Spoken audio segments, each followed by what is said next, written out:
मोदी जी से जुड़ी ताज़ा और महत्वपूर्ण खबरें। यूएई राष्ट्रपति का भारत दौरा, मोदी जी का स्वागत। आज संयुक्त अरब अमीरात यूएई के राष्ट्रपति शेख मोहम्मद बिन जायद अल नाह्यान भारत आए और प्रधानमंत्री नरेंद्र मोदी ने उनका दिल्ली एयरपोर्ट पर गर्मजोशी से स्वागत किया। दोनों देशों के रिश्तों को और मजबूत करने के लिए बैठकें हुई। विदेश नीति में मोदी जी की प्रमुख भूमिका। अमेरिकी राष्ट्रपति डोनाल्ड ट्रंप ने पीएम मोदी को गाजा पीस बोर्ड में शामिल होने का न्योता दिया है, जो मध्य पूर्व में शांति प्रयासों के लिए एक दूतमंच है। बीजेपी अध्यक्ष पद के लिए नितिन नवीन का समर्थन। मोदी जी भाजपा बीजेपी के राष्ट्रीय अध्यक्ष पद के लिए नितिन नवीन की उम्मीदवारी के प्रस्तावकों में शामिल हैं, जिसका असर पार्टी के नेतृत्व और संगठन पर पड़ेगा। देश राजनीति का बड़ा अपडेट। बीजेपी ने नितिन नवीन को बिना मुकाबले राष्ट्रीय अध्यक्ष चुना, जो पार्टी की आगे की रणनीति में महत्वपूर्ण कदम है। ट्रेनों को हरी झंडी और विकास योजनाएं। पीएम मोदी ने नई अमृत भारत और वंदे भारत ट्रेनें शुरू करने का काम आगे बढ़ाया है, जिससे कई राज्यों की कनेक्टिविटी सुधरेगी। दोस्तों, अभी बात करते हैं राहुल गांधी के बारे में। राहुल गांधी आज रायबरेली दौरे पर।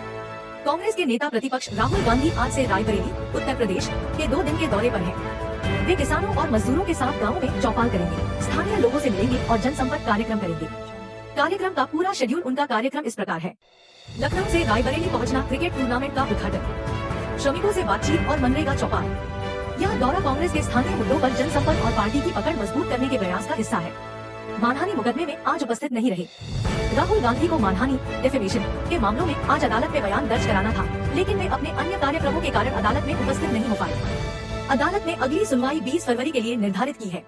दोस्तों, अभी बात करते हैं ममता बनर्जी की। सुप्रीम कोर्ट में एसआईआर मतदाता सूची विवाद सुनवाई जारी। सुप्रीम कोर्ट आज पश्चिम बंगाल में मतदाता सूची की स्पेशल इंटेंसिव रिवीजन को लेकर सुनवाई कर रहा है, जिसमें त्रिपक्षीय संवैधानिक सवाल उठे हैं।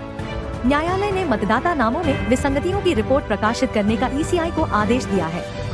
इस मामले में ममता बनर्जी सरकार और चुनाव आयोग के बीच विवाद बढ़ रहा है। राजनीतिक विवाद और बयानबाजी तेज।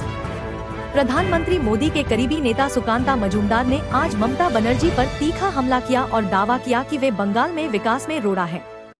बिहार के वरिष्ठ नेता जीतन राम मांझी ने भी ममता बनर्जी को निशाना बनाया, कहा कि वे खुद को संविधान से ऊपर समझती हैं।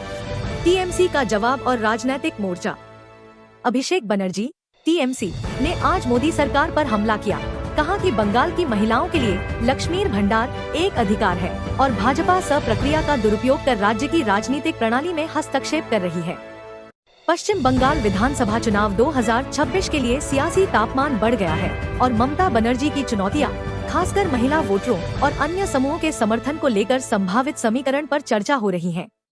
चुनावी पृष्ठभूमि और सियासी माहौल।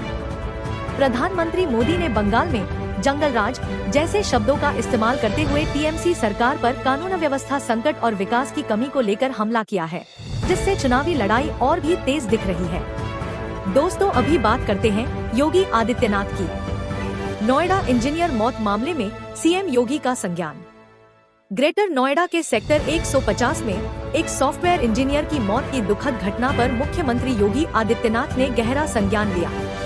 उन्होंने इस मामले की जांच के लिए 3 सदस्यीय सेट विशेष जांच टीम गठित करने का आदेश दिया है, जिसमें मेरठ और मेरठ जोन के वरिष्ठ अधिकारी भी शामिल हैं। इसके अलावा सीईओ को हटाने का निर्णय भी लिया गया है। संभवत आज देवबंद दौरा।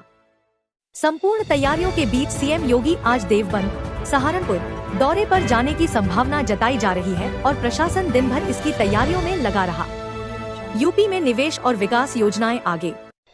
मुख्यमंत्री योगी आदित्यनाथ ने यमुना एक्सप्रेसवे औद्योगिक विकास क्षेत्र में भूमि आवंटन पत्र सौंपे और लगभग 5 लाख रुपए करोड़ के निवेश प्रस्ताव का जमीन पर जल्द क्रियान्वयन का ऐलान किया।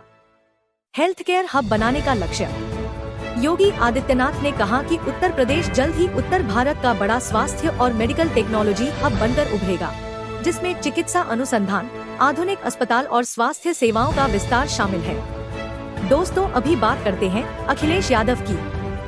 परिवार में बड़ा विवाद, भाई प्रतीक यादव का तलाक का ऐलान।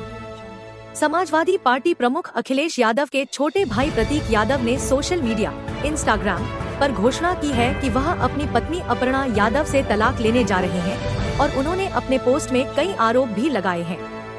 प्रतीक यादव ने अपर्णा को स्वार्थी, सेल्फिश और परिवार को तोड़ने वाला बताया है। हालांकि कुछ रिपोर्ट कह रही हैं कि इस विवाद में बड़ा अपडेट आया है और अब तलाक नहीं ले रहे मामले की पुष्टि जारी है।